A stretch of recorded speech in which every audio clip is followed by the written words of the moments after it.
So I'm here with the 2023 BMW S1000RR, new for 2023, the mid-model change here, and I also have my M1000 for comparison here. So we'll compare both these models, and I'll tell you guys what the differences are that I'm seeing here in these bikes. I already pulled this one apart and did some stuff. Of course, I pulled that one apart a few times, so I'll kind of go over what I've noticed here. First thing, of course, you got the winglets here. That means this mid-fairing is completely changed. Now, on that one, it has the wings on there, but the mid-fairing isn't changed because this mid-fairing has some ducts that come out here, a little different than the other models. And also, it has this kind of sharp point to it with this, and this is held on by two bolts on the inside there. One right there, you see, and the other one's on the other side. On the side of it. And this thing, once you pull those two bolts out, this thing just kind of pushes out, pulls out really easy. And I've actually put it on to this bike, just kind of mocked it up, but this one needs to be a little more sharper here. That's basically the difference there for as far as the wings go. These have a little less downforce actually than the M1000RR wings, believe it or not. And we also found out that our mirror block-offs work, so we know that this is the same as the older years. So these top fairings here are the same. Now this is a pretty interesting piece here. You can see it, I don't know if you can see it, but it does sparkle. It has some pearl in it, where it kind of sparkles.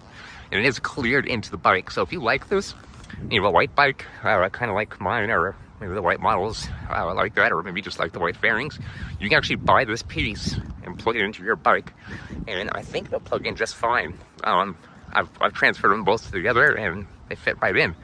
Also, the BMW LED now shows here. Now my bike has this too, but you can see it's not white, it's just black. It's kind of in there, so I kind of like mine, whatever. Front fairing hugger is the same, windscreen is exactly the same. Even the piece under here with the change from the 20 to 21 is still exactly the same as those models. These are basically the same as we put some, you can see right here, the actual change on the lever right there is a little bit different than mine. So this is the new billet package. Mine has the BMW logo on it. And same thing on this side, and same thing over here. So that's kind of the new look to it. Same thing with the rear sets.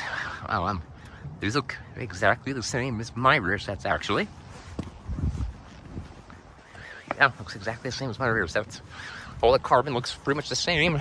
The seat is the same. It's just as uncomfortable for both bikes. They didn't really fix that on this bike. It was the same non-comfortable seat. Same exact thing. People complain about the comfort of that seat. I don't blame them. It's not the most comfortable seat on the planet. Other than that, we now have the carbon wheels that have the pinstriping on them. And this is a sticker, not cleared into it. It's just a sticker on there, so you can pull it off if you don't like. The swing arm has a new badging on there. It says RR. Mine, of course, with the M on there. This is the performance can that came on the older models. It's the same exact thing as the can I have. Looks like the same exact exhaust that comes from the older models as well. You'll see the case here is a little different. This used to be gold, now it's black. So that's a change. The subframe on the white models used to be goldish, or a copper, whatever you want to call it. Now it's black. So I like that change too. Also, the mid fairing here, normally have the little shark fins. This is different. You see this has the RR in here, RR there. It's a completely different piece. The mid fairings are completely different on this bike. You see we got the same Nissans. These are the M1s, the M1s. The same pinstriping on this one. Other than that, I think cosmetically, other than the sticker here, and this sticker is clear onto the bike, so you can get one of these too if you have a white bike. And it has the black cap, which I don't think came on the older models. It was a silver cap. The black came on the M. Of course, I changed mine out completely, but I think this is a cool addition too. Also, this looks a little different than how it used to be as well. This is about 70% an M bike, basically. And also new here, which I gotta make a new tutorial for, it is the IVT. I can no longer route it the old way I did before because now we got this in the way here. It's a new sensor for slide control on these bikes. It's actually pretty cool. So this new sensor here actually blocks the path that I'd normally put the IVT through. So I've kind of rigged it in there for now. I'll get a new video up, a new how-to. I don't know exactly how to route it. I'll route it the same way as I do the M's, which is through the engine harness up through the front. Other than that, cosmetically, it looks about the same other than the tail, which the tail is completely different, right? The tail's right here. You can see it's a big change from before, and I was wondering if what's fitting and what's not fitting. You can see that's the old one right there. This piece of dirt here. Take that off. And you can see right here that we have our old, our plate we put on here just to see if it fits, and it does fit. So this area here is exactly the same as it was before. There's no changes in that area. The TST, I think, will not fit in here. I think it needs to be a different mold for the TST to fit in here. And I've heard hit and miss on the other one. I'm going to try the Futurist Moto. I have that in the garage here. I'm going to try that pretty soon here and let you guys know if that fits or not. But other than that, the tail, it's pretty much the same. You get the same options here. Let me just pop it open for you. I put a dry in here, so let me get that out. But other than that, we got the OBD port, which is normal. This is the USB charger, normal again. And we still got the same little compartment that we do on the older models. So no changes there. There we go.